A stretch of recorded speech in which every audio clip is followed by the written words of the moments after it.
Hey YouTube, it's Sunday the 9th of October and this is my latest magazine flip through. This is a 100% Nintendo magazine and it's called Total.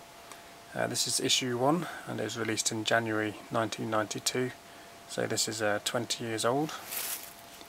They had around about probably 100 issues-ish, and this is the only magazine that I bought every issue of, so I've got all these in a box in the loft, so if you want to see any more just let me know.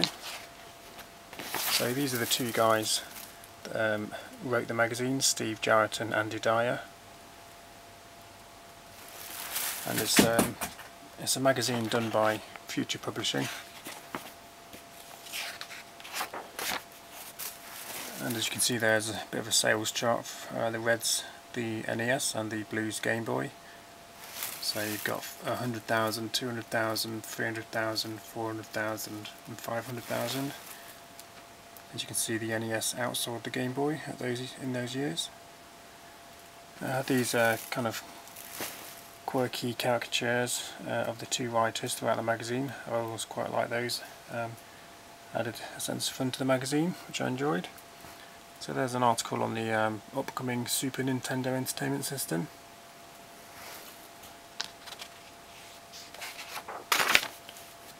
Become a Nintendo expert. And here's a couple of packages for the NES. The base console, 2 controllers and Super Mario Brothers there for £80.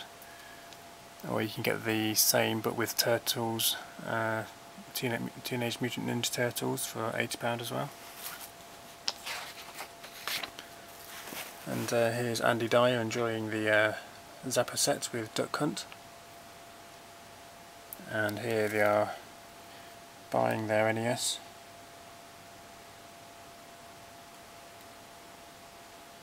Setting it all up.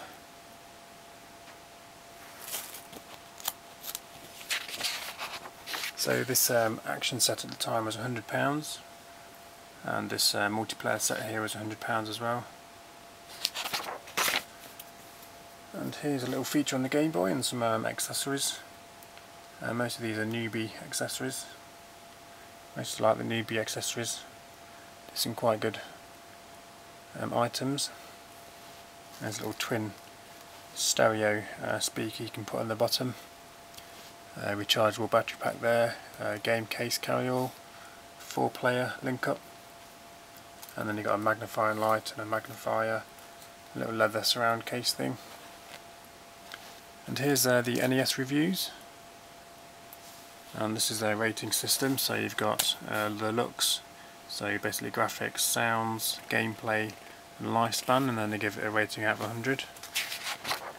So the first game they reviewed was Super Mario Brothers 3 for the NES, and at the time this was £40.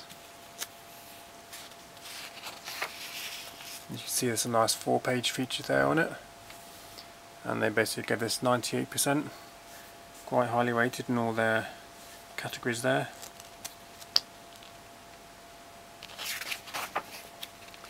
Next game they reviewed was Solar Jetman, and this is by Nintendo and Rare.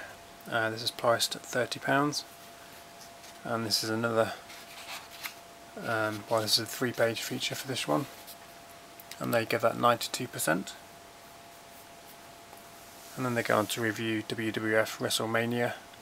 And this is by LG Unlimited and Rare, and this was £35.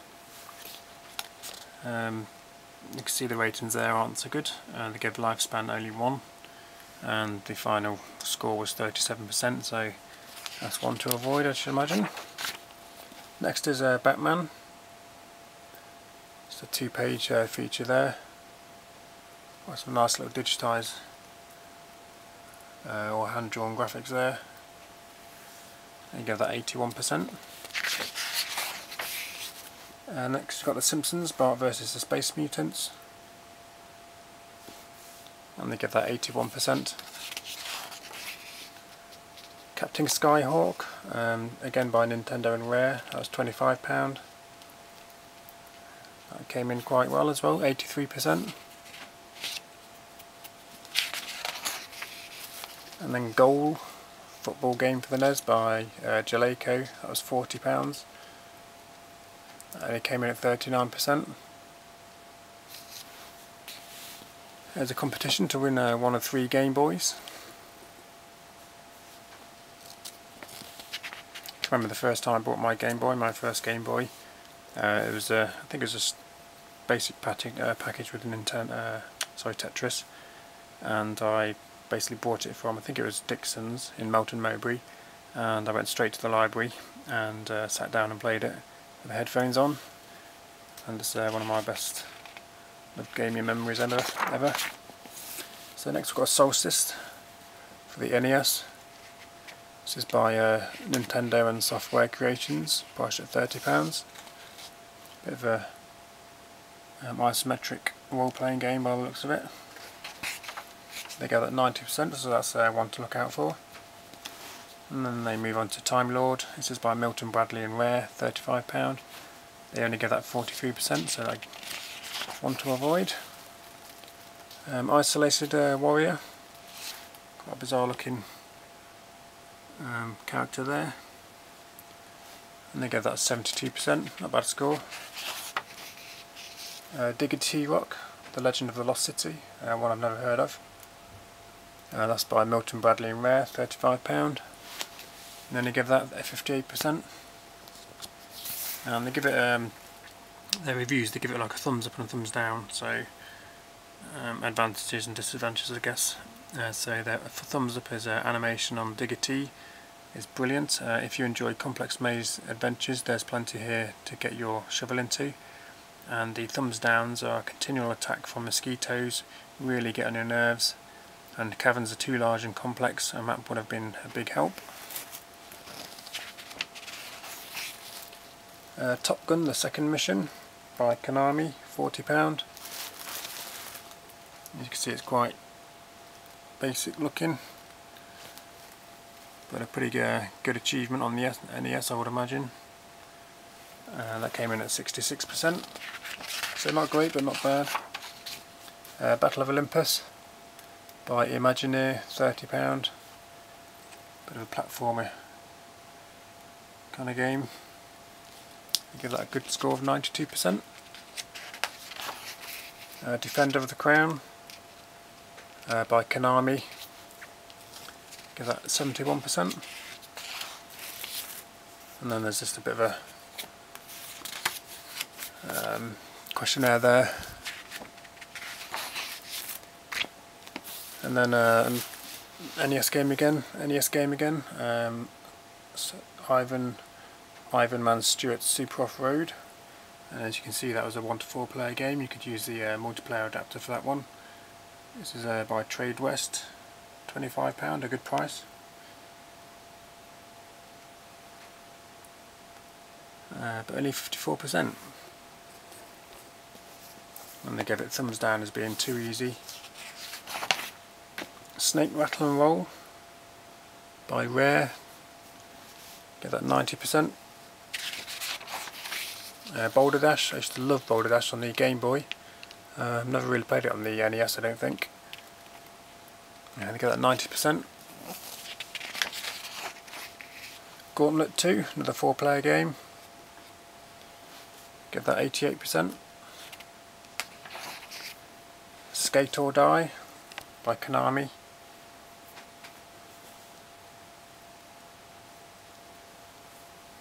not a very good one either, 52%. Bubble Bobble by Taito, this came in at £25. Some quite nice level designs there. 80%.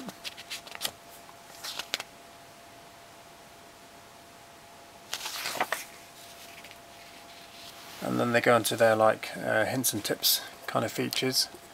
So you got tips here for Super Mario Brothers, Super Mario Land on the Game Boy, and you will notice that all these Game Boy screenshots are pretty much photographs.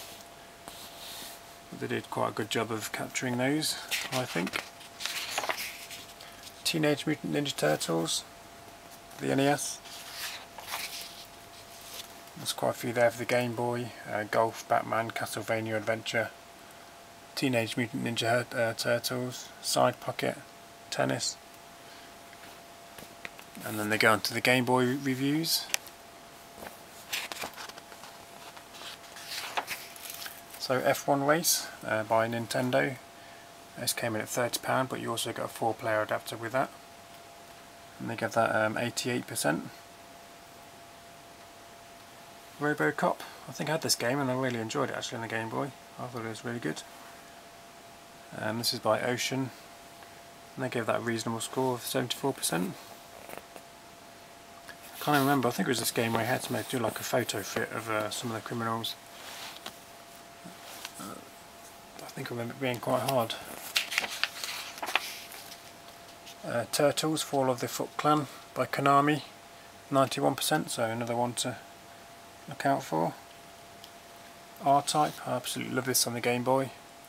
I think I might have bought it recently again. I'll have to try and have a look for that. They give that 86%. Side Pocket, like a pool game, and they give that 59%. Bugs Bunny, The Crazy Castle, and they give that 43%. Super Mario Land, and no surprise there, they give that a high score of 94%.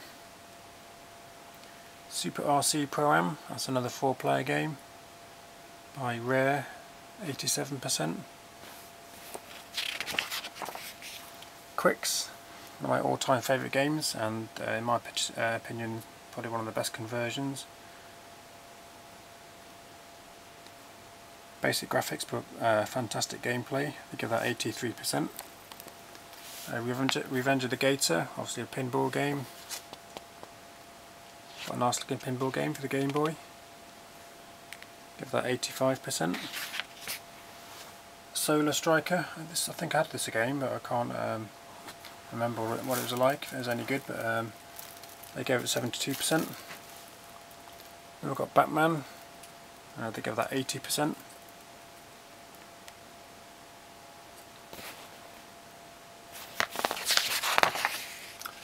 Golf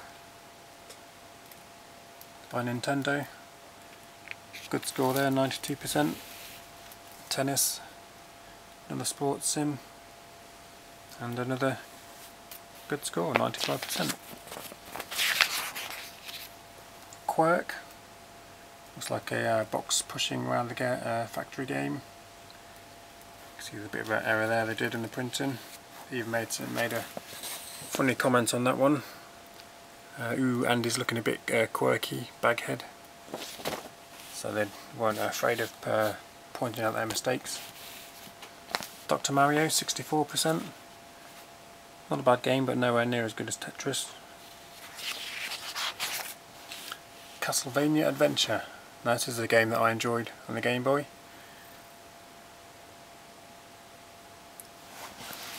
Pretty good graphics for the Game Boy, and it was fantastic gameplay.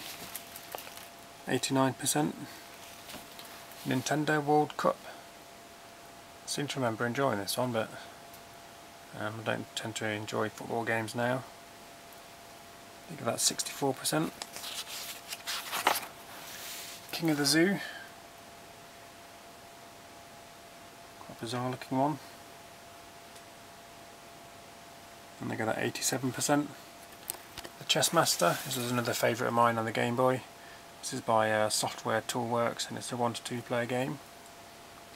And they give that 90%. And that's it really, so that's come to the end of the magazine, so you've got like a subscription offer there.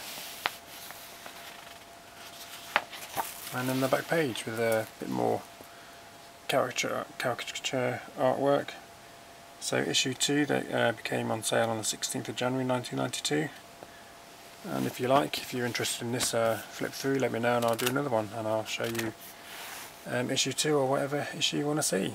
So that was Total, 20-year-old Nintendo magazine. Thanks for watching, leave your comments below and I'll see you soon.